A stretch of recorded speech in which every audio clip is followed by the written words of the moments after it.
Welcome to the Washington AI Network podcast. I'm Tammy Haddad, founder of the Washington AI Network, where we bring together official Washington, D.C. insiders and AI experts who are challenging, debating, and just trying to figure out the rules of the road for artificial intelligence. Good morning, everyone. Morning. All right, awesome. Hello, everyone. It is so great to have you with us. My name is Rep Buttle. I am so thrilled to be able to lead the economic track for the Aspen Ideas Festival. And with that, we have the amazing privilege of having so many amazing leaders from across the economic spectrum here across the festival. I hope you will join many of our sessions. Today's conversation is obviously a critical one. So many conversations across the festival will be talking about the important technological advancements that AI is making. But today's conversation not only will touch on that component, but we'll also touch about how this incredible technology can work for everyone.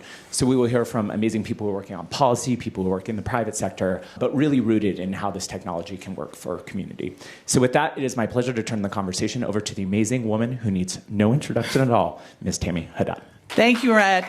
Thank you all for coming. Let me ask a question. How many are using AI? How many use Claude?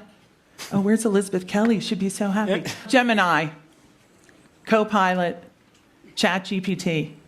Oh my God, this is a very sophisticated crowd. All right, good. This is the perfect audience. So I'm Tammy Haddad, the founder of the Washington AI Network, and I have three experts here to answer the question, is there a road to broadly shared prosperity with AI? So let me introduce them. I'm going to start at the end. Benedict Macon-Cooney brings the view from across the Atlantic and around the world. He cut his teeth at Britain's Treasury during the 2008 financial crisis, and today he's Chief AI and Innovation Officer at the Blair Institute, advising governments around the world on how to put this technology to work. Please join me in welcoming Ben. Thank you so much. Okay. Lael Brainard has spent her career at the levers of the American economy, and she's pulled nearly all of them, I think it's fair to say. She's been a governor and vice chair of the Federal Reserve, under Secretary of the Treasury, most recently director of the National Economic Council, where she also chaired the White House Competition Council. Today, she's at Georgetown, the Harvard Kennedy School, and she's become one of the clearest voices warning that this AI boom is producing what she calls a two-track economy. Extraordinary at the top, stuck almost everywhere else. If anyone can tell us whether these gains get shared, it's her. Please welcome Lael Brainard. But I want to begin with Chris Womack, right over here, Chairman, President, and CEO of the Southern Company, overseeing one of the country's largest energy providers. It's all about energy. You guys know that, right? And AI. Okay, so Chris, tell us how you're handling this new AI economy. First of all, let me thank Aspen, the festival, for having me here. It's always such a thrill to be here. We're in an incredibly exciting time. And I know there's a lot of controversy, there's a lot of information going back and forth. But we're in an incredible transformative period that I think will make a lot of what we do in the economy a lot better and a lot more efficient. The other thing I'd say, in this country, in the United States of America, we must win this AI race. We must not cede it to China or to North Korea, because I think it is incredibly critical to our national economy, but also to our national security.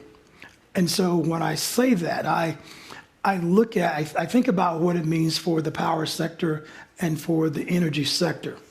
We've got, I think, around a $32 trillion economy. Energy, power, natural gas, petroleum makes up probably about 3 to 5, sometimes maybe 7% of that economy. But guess what? It's the first 5%. Without the power, these lights aren't on, these microphones aren't working, a lot of things you do simply just doesn't work. With AI, clearly we're in this incredible demand period of growing demand for power. We built some 50 gigawatts of power last year. We're going to build across this country another 80 plus gigawatts of power, and then you move to 27, 28, probably another 100 gigawatts. So we're building a lot of power, yes, to support data centers, but also to support this growing economy, particularly that we see in the South, in terms of Georgia and Alabama, Florida, a lot of places where we serve, we see just a lot of growth. And so when you think about it, and Jensen Huang at NVIDIA, he talks a bit about this layer cake of AI. The bottom layer of the cake is power. Then you move up to chips, infrastructure, work your way up to models, and then you get to the top of the cake. It's applications, all the things you guys talk about in terms of your favorite AI resource. But if you want to be fussed at, go to Grok. Grok will say bad things back to you. If you ask a dumb question, Grok will say, God, what a dumb question. So, but the other ones will make you feel good. But it's a wonderful period. And I think there's a lot of, because we're in this early stage of transformation, there's a lot of things we simply don't know, and then there's also a lot of misinformation. I think as we do this right, I think as I incorporate it into our company and as we talk about it, it can really help us do work a lot more efficient. I mean, from predicting weather to predicting when I need to cut trees, or understanding where outages are and what neighborhoods need to have different kinds of service and upgrades. There are just so many things that come from this work. It really helps us do our work better. What I say inside the company all the time, it's not simply about the technology, it's about the solution and the value that AI can bring to us. Yes, there's got to be incredible governance. Yes, I have to spend more investments of making sure that all my cyber activities are secure, because there are a lot of threats that are coming each and every day from a guy sitting in an apartment in Jersey City, New Jersey, or it may be somebody sitting part of a nation state in North Korea. I got to prevent all of those attacks on an ongoing, regular basis. But I think we have to make sure that AI benefits all parts of our economy, all parts of our society, and not just the top. We've got to make sure AI is spread very wide and very deep in terms of across our economy. I guess you can tell. That was very well said, because Lael, coming up next, forgive me for interrupting, but she's going to tell us how it's going to happen. Let's hear it for Lael. Okay, how are we going to make this globally competitive and bring everyone else along? Really what Chris is talking about. Well, look, I think Chris is exactly right. From a national security perspective, from a long-term growth, productivity, prosperity perspective, we do have to win the AI race. It's a incredibly compelling technology, and it's going to really transform the way the economy works. Right now, our economy is incredibly lopsided. 2/3 of the $1 trillion in investment in AI is equal to what we normally would have spent on all business fixed investment in a normal year. So if you look last year, business investment actually outside of AI didn't grow at all. Manufacturing construction was actually down last year. So we have an economy that's incredibly driven right now by that infrastructure build out that Chris is talking about. The stock market, you can see the fluctuations. Apple says something about prices going up because of AI chips demand, and the whole stock market reverberates. So if you look at the returns on our stock market, incredibly driven by AI related. And even if you look at consumers, we've got the 2090 rule. 20%, top 20% of American households have 90% of stock market wealth. So when that stock market wealth is going well, they're doing well, but the other 80% not feeling it. And so our economy right now is a little bit fragile. If something happens on the DeepSeek front again, where it looks like China's pulling ahead, you can see a real stutter in our broader economy. And I think that's something that's really important. Longer term, a few years out, I am very convinced that our productivity growth is going to be higher once AI really diffuses. And this is beyond this initial build-out phase. It's once every business in America reorients the way it does business to take advantage of AI. And at that juncture, we could see 10 to 20 years of productivity growth adding to aggregate growth, something like a third to a half percentage point, which would lead to a dramatic improvement, both in our economy, but also in overall incomes. And then we can get to the distribution questions later. Okay, great. Thank you. Ben, how are you telling governments how to deal with AI? and AI companies. And are you saying they should develop their own? I mean, are we going to have a world where everyone has their own AI? Yeah. What's your advice? Well, first of all, it's a pleasure to be here. And I mean, I think when you did your hands up, I think I saw a few people that put their hands up for Claude, Gemini, and ChatGPT usage. So I'm going to be intrigued what kind of questions come at the end. I know, They might I'm want to getting be a up on little stage, nervous those about it. people. Look, it's interesting how the movement has been so fast, right? I think we sometimes forget that, which is the transformative breakthroughs are only 4 or 5 years ago, and we're already at a pace where everyone is putting their hands up. And when we were going around to speak to presidents about the technology revolution, I've been doing this work for nearly 15 years, and previous technological transformations, obviously the internet, cloud policy, we'd go to speak to the presidents and they'd sort of say, that's the boring, geeky stuff, let's get to the politics. We even spoke to a president once who, when we were talking about the cloud policy, he says, no, I don't need cloud, my country's always sunny. So, we've gone a long way in how people are conceptualizing that. Now, every president or prime minister we speak to today says, what do I do? How do I get moving? And the same way, I think every CEO of every company is under shareholder pressure to actually begin to get adoption across the company. The same is true of countries. Now, I think the sovereignty question and sort of this advice is very, very tricky today because I think every country and every president will simply say, of course, they would ideally like their own model. They would like their own data centers, but very few countries have $1 trillion to run training runs for frontier models. So really, you are in a case right now where you are mostly probably dependent on the US in some form. You can take the China and the DeepSeek route if you want. There are some open weights and open source models. But I think the question that we then get to with presidents and prime ministers right now, which is like, it's more risky to not work on the adoption than to think, right, we maybe take 5-10 years to try and get to our own sovereign full infrastructure. And I think an analogy that is quite helpful when we speak to this is if you were to be, I don't know, let's pick a country in Mali, let's say, and you were trying to build Mali Airlines, you wouldn't be saying, right, what we need to do is we need to build an aircraft carrier and then all of the other components on it. You would say, right, we'll go to Boeing, we'll go to Airbus, we will buy the technology, we will then put our flag on it, we will train our own pilots, we will build the kind of infrastructure, and I think that's what countries have to think through. Now, the one thing that I think they do need to almost everywhere is where is your comparative advantage within that stack as well, because you need some leverage within the conversation.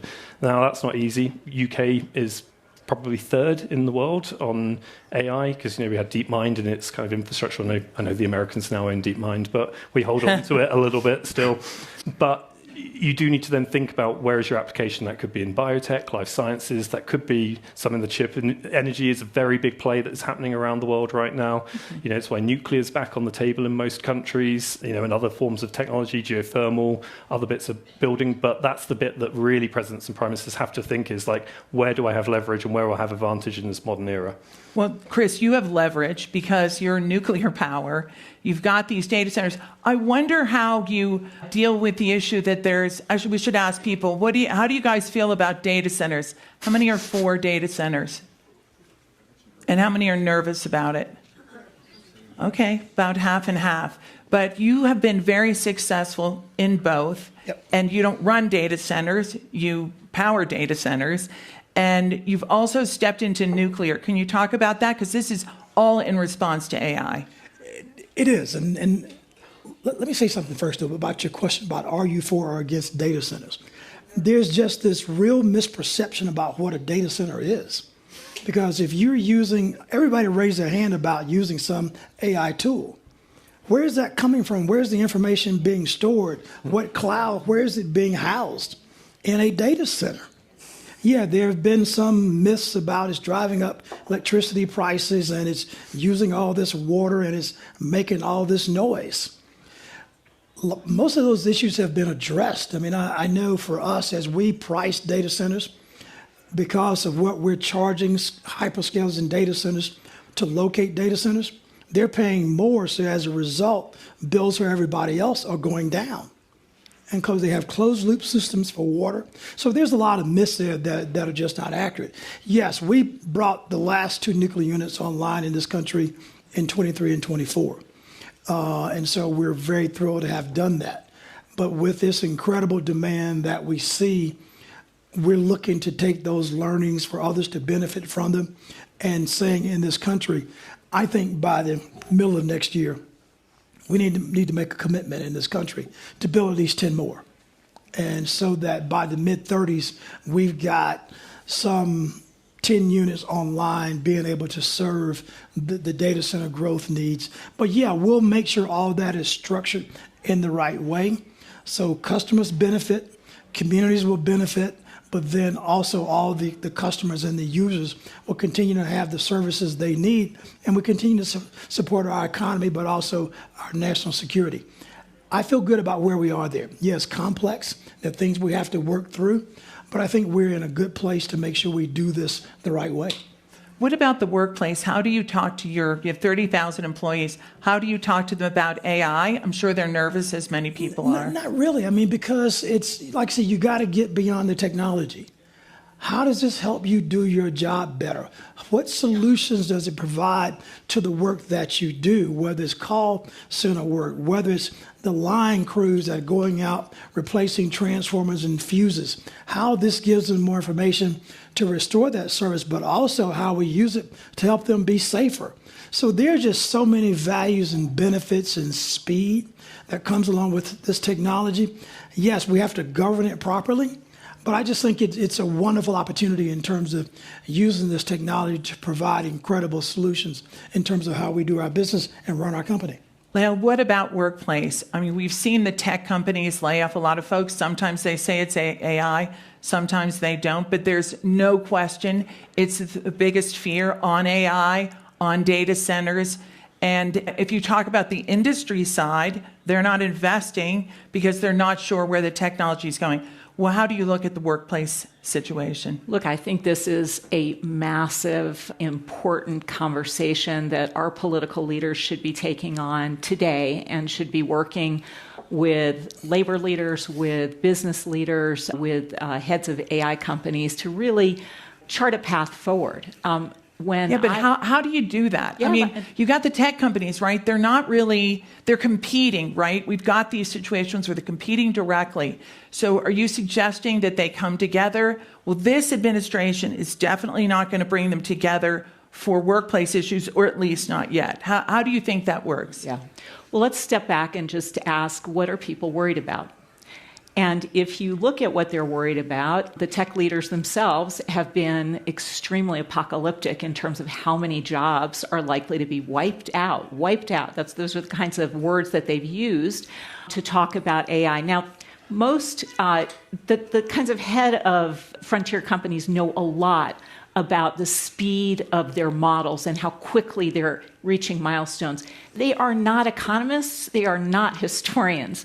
And most people who look at general purpose technologies, which this clearly is, think electricity, think the railroads, information technology, it takes time for the whole economy to reorient, to really optimize around new technologies. So it's going to be a period of transition. And when I think about the China shock, which I think is the right frame to think about, leaders just did not respond. And we saw 1 million people wiped out in factory towns, very concentrated, with really no transition plans. That's not what should happen this time. I think there's loads of good solutions out there. And ultimately, with the reorientation of businesses, there will be demand for jobs in existing areas, like healthcare, but there will also be new jobs within businesses that are AI specific.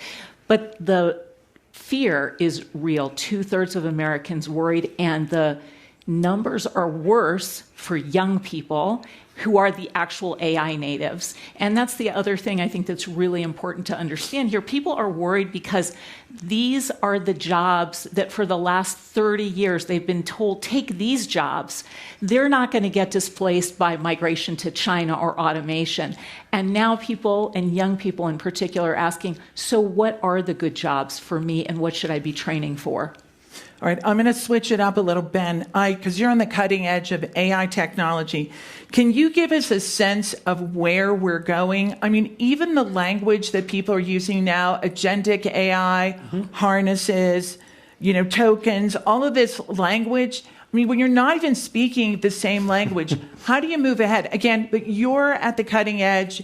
People in, like on top of the mountain last night were whispering what their new LLM is going to do or their SMR or something like that. Can you give us just like a little look at the future on the AI side of technology? Yeah, sure. And I think, so you've basically been on an exponential growth function with the capabilities in AI, which a lot of people find very hard to comprehend, but it has been almost, it's been basically true since the beginning that the progress has been compounding at such a rate. Now, agentic AI is sort of where a lot of people think the productivity gains are right now, and obviously just having AI act on your behalf, essentially to execute tasks. The next frontier, which is being discussed, which I think is probably, I think privately a couple of the labs might think they are nearly there, is what we call recursive self-improvement. And that means that basically the AI continue to improve upon itself, which is for any sort of definition that we want to have around AGI, superintelligence, people get very wrapped up in the semantics of this. I mean, that is an extreme capability. Let's just put it as simply as that. Like, you have an AI that continually learns, and, I think there'll be a big question in the same way that you've had with Mythos in the last basically a couple of weeks about how do we deploy a model of that capability into the public sphere. And I think because of some of the thresholds that we seem to begin meeting with Mythos and Fable, you could debate how that was handled from the administration. I think some of that safety conversation that kind of got just completely hammered down over the last couple of years. We couldn't say safety. Anyone here from Washington? You weren't allowed to say safety for a couple of years. We rebranded. We had a safety institute in the UK, and we rebranded it the Security Institute. See? So it was a very political manoeuvre. But I do think those conversations will come back, and not just because of the capabilities of the model, but actually some of these other issues that we're talking about. Because I think there's a lot of uncertainty and fear within the public, which comes back to this sort of question about how you treat AI. And I still think it's being treated in our sort of public domain as obviously a big thing, but not the thing, right? And I think there's a big separation on that. And so if you internalize that you think AI is this transformative technology, we've seen some of the first order consequences of that, but we're beginning to debate now the second order consequences, which is, actually the economic infrastructure around it. Tokenomics, how do we build this in an economically viable way? What are the jobs disruptions? But then I think, you think that through, and I sometimes get into almost an existential state, I do, because you can't think about anything else. But it will totally reorganize how organizations operate in the next future, and it will totally reorganize how a state operates as well, because I think the limit of the construct of the state of where we are today is pretty much hit its limits, and that will be the next version of this will be sort of very AI pilled in many ways, to put it as bluntly as that. Chris, what do you think governments should do that they're not doing? I would agree with Lael, man. I think there are a lot of collaborations and conversations with all the players to make sure we're all working in a collaborative fashion to work through this to protect the national economy and our national security. In terms of understanding all the parts of the cake, the layer that Jensen talks about, and understanding the power needs and how that supports the growth in this technology, but making sure that there's that great coordination between all the players in a coordinated fashion to do this in a way that's in the best interest of the country. And just not one-off, a conversation here or a conversation there, but I think greater collaboration, greater kind of coordination between all the integral parts that will make this work. I think that's one of the biggest things I think they can do. All right, let's go back to the markets, Lael, because you scared the hell out of us. People are drinking vodka in the back because you pointed out just how fragile the economy is right now, right? Because of some of the things we're talking about. I don't want to ask you economic advice or 401k advice for the folks here, but as we've just heard, with this all advancing really fast, what do? Perfect example, the administration just allowed Anthropic Mythos back in, right? And then they said to OpenAI, whoa, you can't release this new technology. So this isn't just about employees and government and all that. This is also about the private sector, the whole economy. What do you think? Well, look, I think the economy has actually proven enormously resilient because of that tailwind from AI. So we just went through a war. You can barely see it. I mean, consumers know that we just went through a war because their entire tax cut got eaten up by paying for gas at the pump, but the economy itself just chugged through. So there's a tremendous tailwind right now from all this investment. But we still haven't quite worked out, as Ben noted, tokenomics, like how are these AI firms going to monetize and have business models that are really profitable given this enormous level of investment? And are we going to see some of these open source models getting adopted and embedded because they're so much cheaper? And so all of those things I think are out there.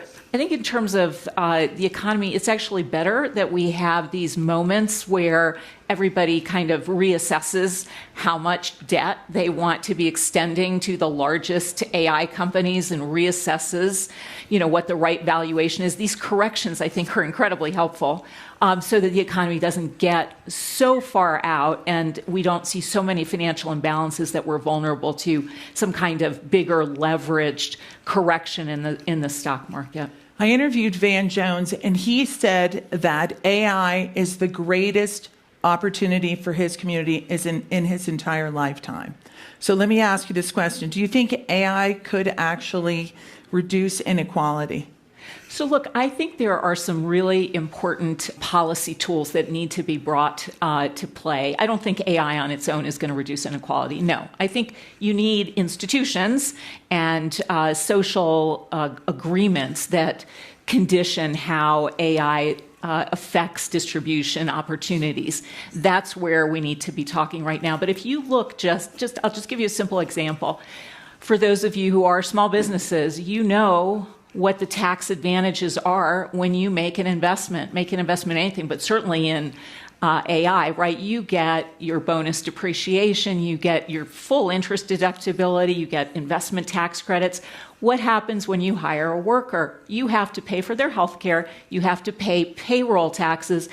On the margins, you're always going to prefer that capital investment to the investment in an employee. And right now, we need to make particularly entry-level employees a very attractive investment for businesses. So there's simple things we can do on the margins in our tax code that are not big redistributive plays, which are also being discussed, but on the margins are going to make it profitable for companies to actually bring on entry-level workers and train them just like they would invest in R&D.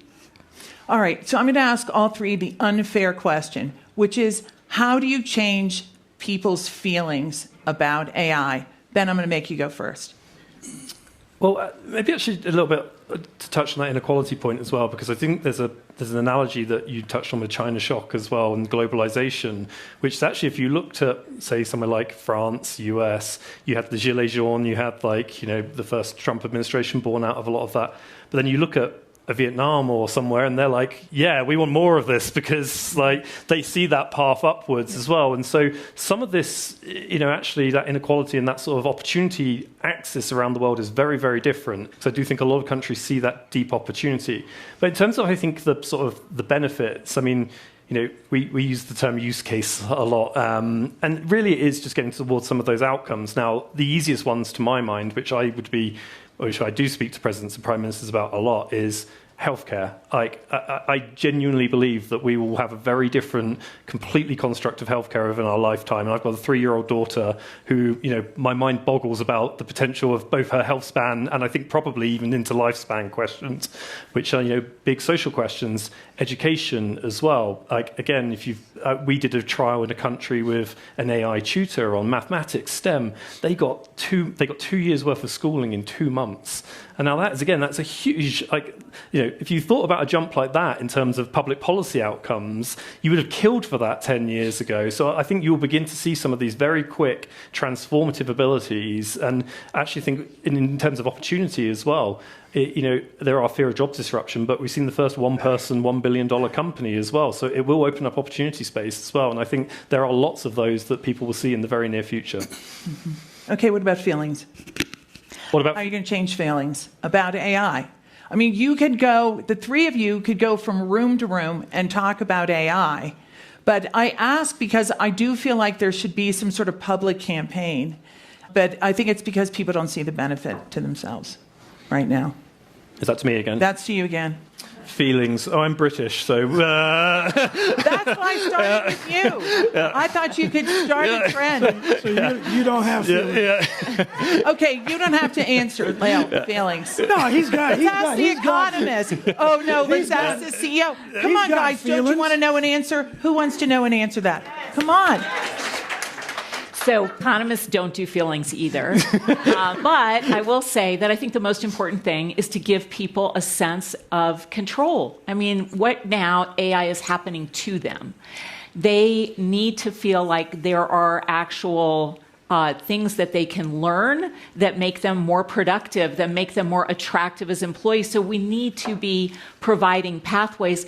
The best way to do that is within companies. That's why I said earlier, let's give tax credit so it's really good for companies to actually provide those on-the-job learning opportunities with AI tools. That is the best possible way to do it, but there's loads of ways to work with community colleges and with our middle school to high school, I mean, throughout our curricula so that people understand the appropriate uses and where AI is going to enhance without losing their critical thinking. But the other thing is we do actually need to have some discussion, ideally at the federal level, about what are some good guardrails. What about security or safety, whatever you want to call it, but a sort of sense that, yes, our society can use democracy to actually put guardrails around some of the harms. Chris, what do you think about guardrails? Will they make a difference? And what is a guardrail? Well, let me say one thing about emotions. Okay. I'm labeled as, what, sunshine and roses? Yeah. Rainbows. Is it rainbows or roses? Yeah, my wife says that's what every day. Oh, let's hear it for that. Come on. Wouldn't you want your spouse to say that about you? Yeah. No, I trade in hope and optimism. Okay? That's what I live every day. And so I think there's a lot of misinformation that whatever AI tool you use, you're getting bombarded with stuff. You got to figure out what's right and what's just not correct. Back on the whole Van Jones concept about inequality. I grew up in South Alabama, down in rural South Alabama. And we had textile mills there when I was growing up. I was telling some guys about this morning. And they closed because all the businesses went to China. Guess what? Those jobs have not been replaced. We got the opportunity right now in one rural county in South Alabama to build a data center in a county, guess what? That currently does not have public sewer. Okay? The opportunity I see with the tax investments, with the revenue coming from that data center, can change the life and the economic vitality of that community and all those homeowners. Yes, we got to have guardrails. We got to think about all these other issues, but I think there are just so many other benefits and opportunities that are there to spread this information, to make this information available to everybody so they can then help guide and direct their lives and do the things they want to do. Yes, we got to protect what it does in terms of job displacement. And we can do that. I mean, we can say, I see in my company, yeah, I'm going to create some other jobs I didn't have. I'm still hiring engineers to do the design work in my company, but they're also now doing coding. They're doing things that I wasn't doing before. Yeah, there are some threats, but I think there are some incredible opportunities that comes along with this technology. Remember, we're still in the early stages of this. We're 4 or 5 years in. There's still much more runway to go, so there's a lot for us to learn. But I just believe this will provide a wonderful opportunity for us in our economy, to protect the security of our country, and really help a lot of communities. So, that's kind of where I am and how I think about it. Okay. Lael, are there any lessons from previous, the Gilded Age and all these technological revolutions that you think, or evolutions, I should say, do you think apply to this? So look, I think this is fundamentally transformational. It is going to change what degrees are worth, what people do in their jobs every day. It's going to be on that transition path extremely unsettling to a lot of people. And yes, if we had a functioning political system with less polarization, less misinformation, you would see people reaching out across the aisle and coming up with some smart solutions, again, that give people tools to navigate and to thrive, that give businesses incentives to invest, keep people on, retrain them, and also give the ability to workers and citizens to feel like, yes, there are appropriate constraints on privacy, on things that, could harm my kids.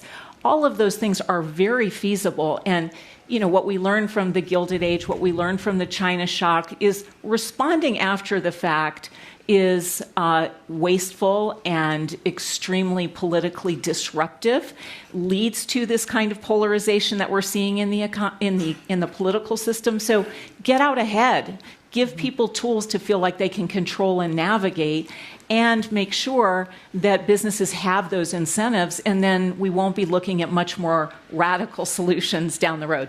Okay, Ben, we are coming up on a midterm election here in the US of A. There have been a lot of global elections since AI has become so prominent and dominant. Any lessons learned so far? Don't believe what you see?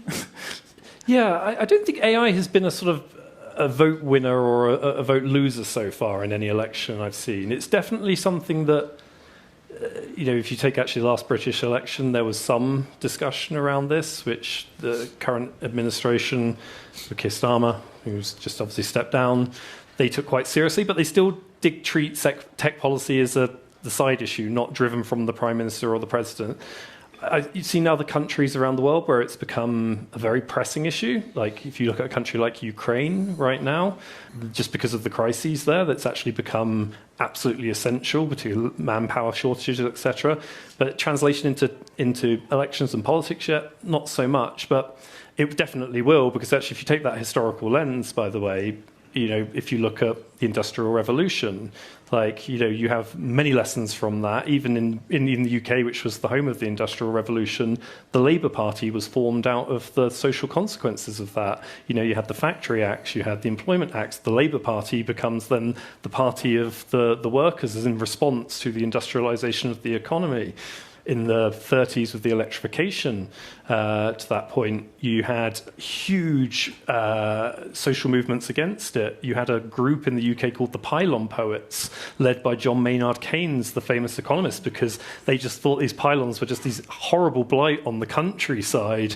And you look at data centres, the argument's basically the same. And actually in the UK, we've just announced that we want to do a national architecture competition to design beautiful infrastructure. So it seems as a community thing as well, and these are factories or cathedrals of the future. Treat them in a different way than these blights. So I think almost every component of technological change, politics has almost been a lagging indicator, but it did catch up at some point. But I think that's actually the fundamental lesson now, is that don't lag, shape the discourse and see it, because it's totally obvious that this is the most transformative thing that you need to focus on, and will be both if you get it right, if you get those hope and optimism bits, that will be the vote winner, actually, because it's how you transform your government and the public services that people want, and your economy as well.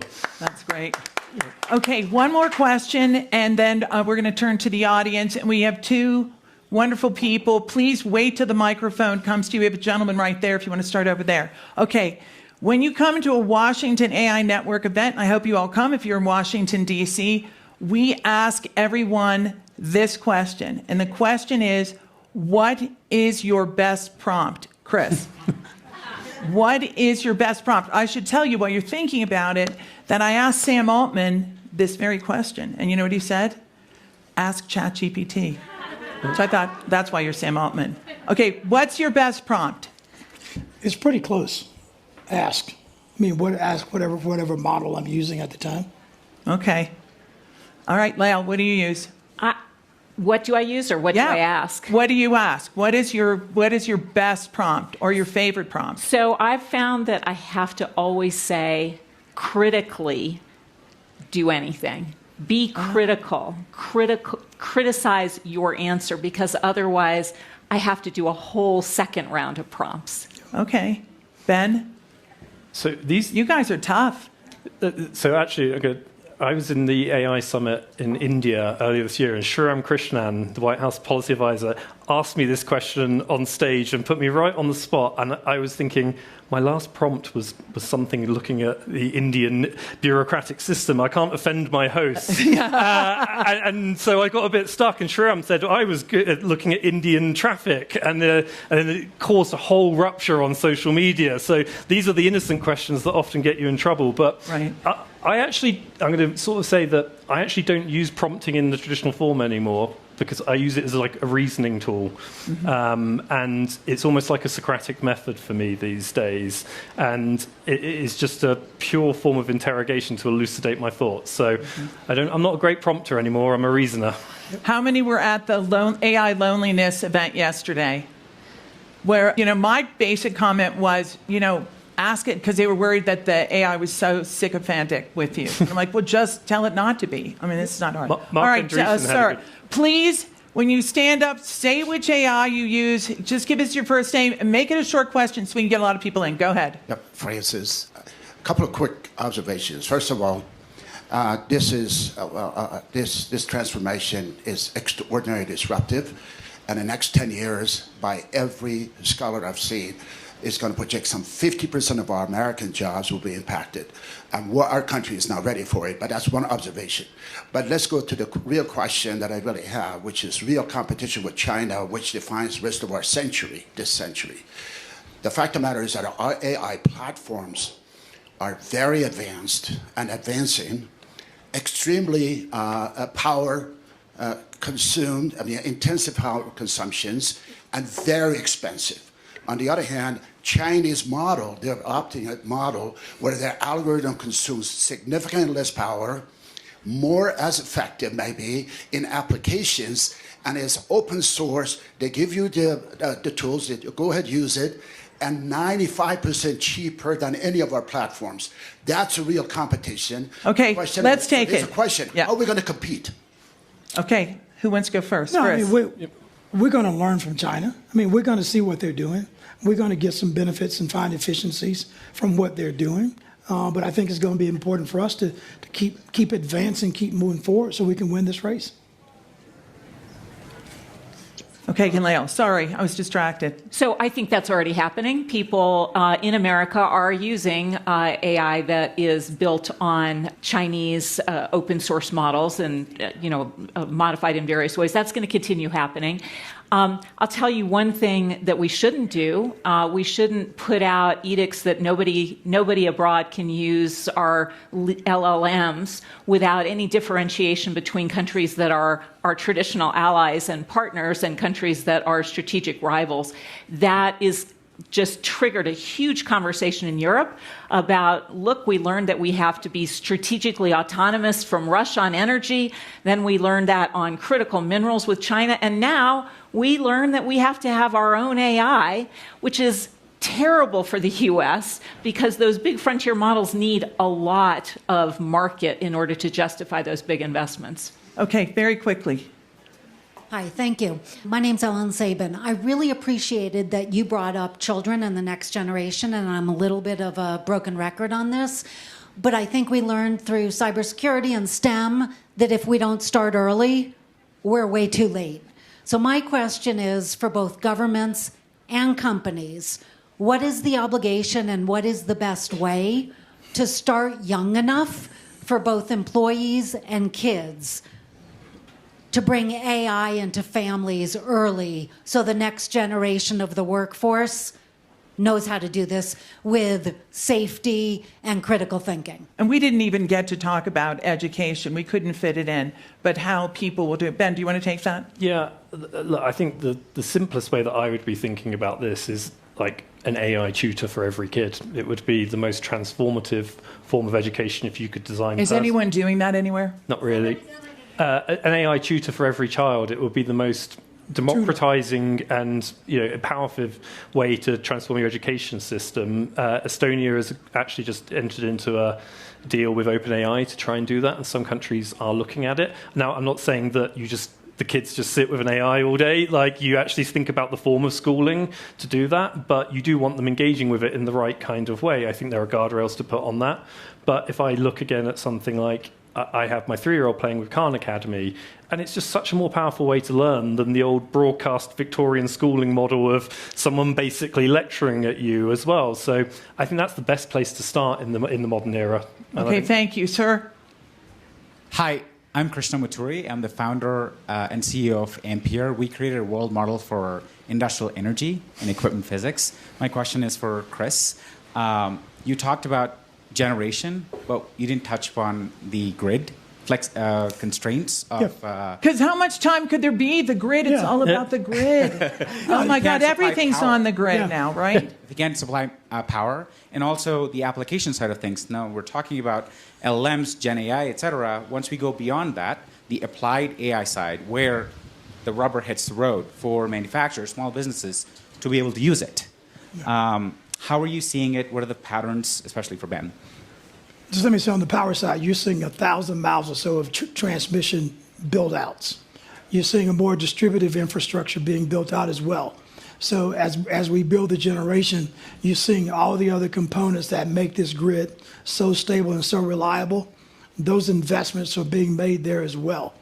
So it's not just generation, but it's all parts of our system that we're investing in to make sure we can respond to this incredible growing demand. Okay, Ben? Well, one thing, I mean, am I most hopeful and optimist? I actually think that AI will be a very, very transformative force for climate change, actually, despite some of the other narrative. If you've got 850 billion committed in infrastructure, of which a lot of that is going into clean energy, so you are going to see, basically every country is getting into a redesign of the grid system, which was basically broken. You're then seeing AI to be able to optimize the grid infrastructure to make it load better. You're getting new base load energy in nuclear and other places, which I think will be extremely powerful for climate change. And then on the last point, AI will also help you solve some of your new forms of energy. Like if you look at DeepMind, for example, they did a massive piece of work on fusion energy on the thing called plasma cooling. And if you solve for nuclear fusion in the next 5 years, 10 years, which is a possibility, then you're at the races. But Chris, the other thing is you're working with hyperscalers, but you're also competing with them. They're getting into energy.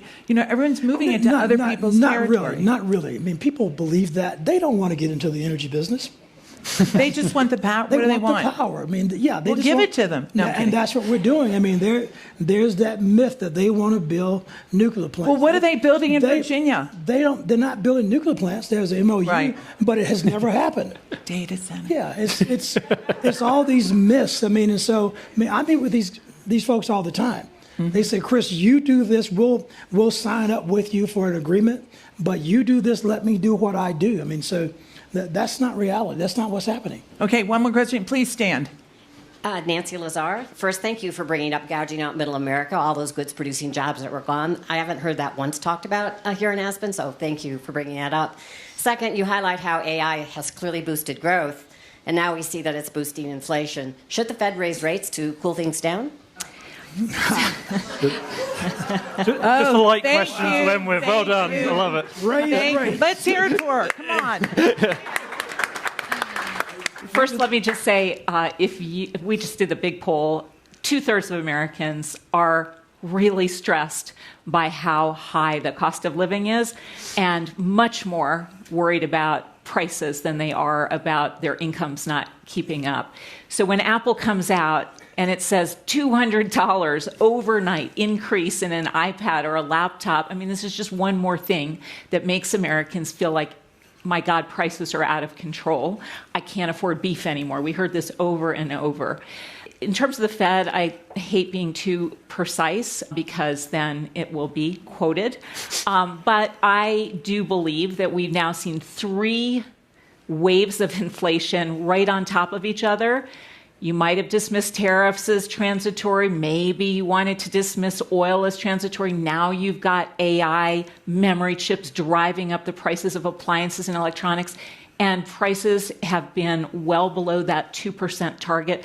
Going into 6 years, I think it's time for the Fed to really show the American people that they have the capacity to bring inflation down. Well, we'll look forward to that. Thank you all so much. You were terrific. Thank you, all of you, for participating. I wish you all good luck. Thank you for listening to the Washington AI Network podcast. Be sure to subscribe and join the conversation. The Washington AI Network is a bipartisan forum bringing together the top leaders and industry experts to discuss the biggest opportunities and the greatest challenges around AI. The Washington AI Network podcast is produced and recorded by Haddad Media. Thanks for listening.